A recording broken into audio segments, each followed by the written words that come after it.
Noroc că erau niște băieți mai mari pe acolo și eu alungat, că altfel fetele stăteau pe masă și țipau și mai era un câine și vrea să sară pe masă.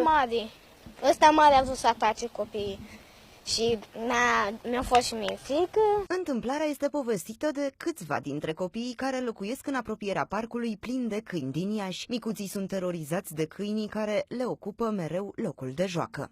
Parcul în care ne aflăm acum se află în zona Mircea cel Bătrân, iar oamenii care locuiesc în zonă l-au denumit simbolic Parcul Câinilor. Motivul este faptul că în fiecare zi în acest parc intră câinii comunitari, foarte mulți la număr, după cum spun locatarii. Trebuie să vii de la primărie că e dezastru. Vin câinii în parc? Da, vin, am văzut și eu cu ochii. Da.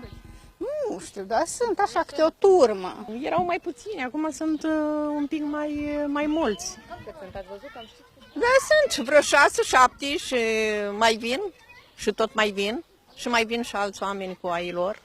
Și e periculos să intră în parc? Da, e foarte periculos pentru că aici își fac nevoile. Asta e adevărul, nu avem ce face și umblă copii, pentru copii e foarte, foarte rău. Oamenii spun că știu cum au ajuns toți câinii comunitari în apropierea parcului. E la o fermă, deci nu știu, are o casă acolo. Desează câini. Desează câini acolo? Da, acolo desează tot. Și sunt o grămadă de câini acolo. Aia nu sunt sterilizați, nimic, așa bine, fac pui, i-a dus și pui și i-a dus pe în cartier. Și copiii noștri fac pui. Da, dar intră în parc, nu e normal. Intră în parc, pai, boli, una alta, care, câte nu se poate întâmpla la câinii ăștia. Ăștia nu știu cine i-a adus, vreo 4-5 câini, acum câteva zile în urmă. Mi-a zis nepotul. Bunica au venit. Eu fi lăsat cineva. Toți locatarii din zonă spun la unison că nu au ce căuta câinii în locul de joacă. Cei de la Salubritate, care se ocupă cu ridicarea câinilor comunitari din cartierele Iașului, le explică oamenilor că în funcție de tipul sesizării, câinii sunt ridicați mai repede sau mai târziu.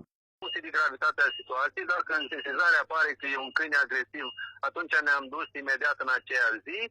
Dacă nu apare că e câine agresiv și obișnuit, atunci avem grafice care avem stabiliți împreună cu primăria municipiului și acționăm în toate cartierele prin rotații. În general, noi tratăm când e vorba de copii, în aceeași zi intervenim. Deci când e vorba de parcul de copii, atunci imediat intervenim. Pentru a fi ridicați câinii comunitari din orice zonă a Iașului, oamenii trebuie să facă o sesizare în care să explice despre ce zonă este vorba și dacă acei câini sunt violenți sau nu. Sesizările se pot face telefonic sau prin e-mail, date pe care le găsiți pe site-ul celor de la Salubris.